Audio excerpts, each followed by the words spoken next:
Salut à tous et bienvenue dans cette toute première vidéo dédiée à FastAPI. Aujourd'hui, nous allons nous attaquer à la configuration de notre projet avant d'écrire nos premières lignes de code. Alors pour ça, moi je vais utiliser Visual Studio Code, mon logiciel de programmation, mais vous pourrez très bien utiliser un autre logiciel du moment qu'il peut accéder à un terminal. Avant de commencer la partie de code, nous devons d'abord faire quelques installations de modules qui vont nous permettre d'utiliser notre framework.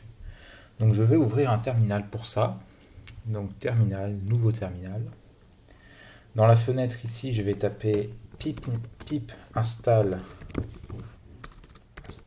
FastAPI pour que votre ordinateur installe le framework. Après quelques secondes d'installation, vous l'aurez sur votre ordinateur et nous pourrons l'utiliser. Donc là, on voit que je l'ai déjà installé. Il nous faut quelque chose d'autre maintenant. C'est un module qui s'appelle Uvicorn, qui va nous permettre de créer un serveur en local sur notre machine pour pouvoir tester notre code. Alors on va taper quoi? On va taper pip install Uvicorn. Comme ça, nous aurons ce framework en supplément. Donc c'est pareil, petit temps d'attente pour le téléchargement et nous voici avec notre Uvicorn qui est installé. Pour le moment, c'est tout ce que nous avons à faire dans notre partie d'installation de modules. Maintenant, vous allez devoir créer un dossier qui est vierge dans lequel vous allez mettre tous les fichiers du projet. Donc moi, j'ai déjà créé ce dossier, je l'ai nommé code. Et dans ce dossier-là, je vais créer un nouveau fichier que je vais appeler main.py, qui va être notre fichier de base de notre programme. Alors nous allons faire maintenant nos imports qui vont nous permettre d'utiliser nos modules. Alors, pour faire ça, donc déjà je vais commenter le code directement. Je vais mettre partie des imports, comme ça nous aurons dissocié notre code. Maintenant, alors on va importer notre module, donc on va faire from FastAPI. Donc ce qu'on vient d'installer, import FastAPI, voilà. Ensuite, nous allons aussi importer from pydantic import base model, voilà. From typing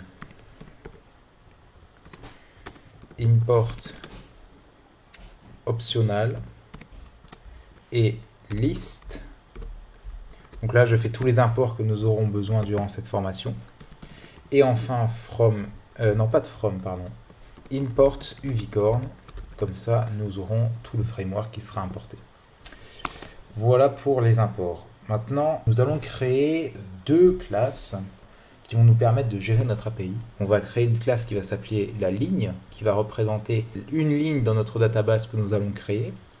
Et nous allons créer une autre classe qui s'appelle result, qui va nous permettre de spécifier le type de retour de notre API. Donc commençons tout de suite. Une petite ligne de commentaire pour dire que c'est qu'est-ce que fait la classe. Donc définition de la classe. Donc là on va créer la classe ligne. Donc qui correspond à une ligne dans notre tableau.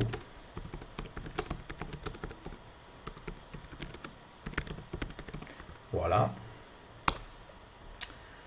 Ensuite, nous allons donc définir notre classe. Donc classe ligne qui va hériter du mode base model. Voilà qui est fait. Et en dessous de ça, qu'est-ce qu'on va dire? Eh bien, je vais fermer ça pour pouvoir avoir plus de place. On va définir nos champs. On va par exemple dire qu'on a un champ nom dans notre classe. Donc, nom de point string. Ensuite, on va dire description, voilà, de point string aussi. Et ensuite, on va mettre une date, par exemple, la date à laquelle l'utilisateur a entré dans sa donnée, et on va dire que c'est aussi un string.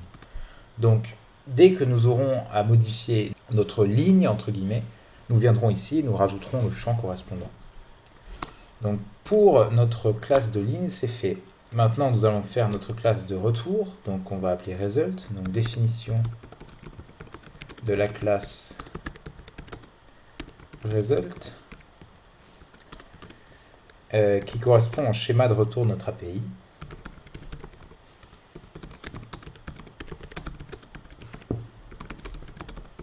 Notre API, voilà. Et donc c'est pareil, on l'a défini, donc classe result qui hérite aussi de base model. Et ici, on va dire quoi? Eh bien, on va retourner si l'opération a été couronnée de succès ou pas. Donc on va mettre success qui va être un booléen, donc bool. Ensuite, on va mettre un message. Donc un message qui accompagnera le booléen success. Donc là, on va dire que c'est un string, lui, par contre, parce qu'on va mettre une chaîne de caractères. Et ensuite, on va mettre le data, une donnée. Et on va maintenant utiliser optional, qui signifie que ce n'est pas obligatoire. Si on ne met pas optional, tous les champs que nous avons définis, donc pour notre ligne nom, description, date, s'il n'y a pas optional qui est avant, eh bien, ils sont obligatoires.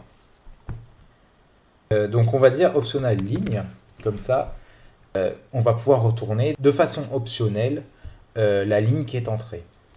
Voilà. Donc pour les classes, pour le moment, nous en avons terminé. Pour faire notre API, il faut définir une application. Et elle se fait d'une façon très simple. On va par exemple donner une variable qu'on va appeler app. Et on va dire que c'est égal à juste FastAPI, la classe, sans rien dedans. Et là, nous avons initialisé notre application. Donc on va mettre un commentaire dessus. Donc initialisation de notre application. Voilà. Et en dessous, nous allons créer notre table. Donc table. Table égale une liste vide. Voilà.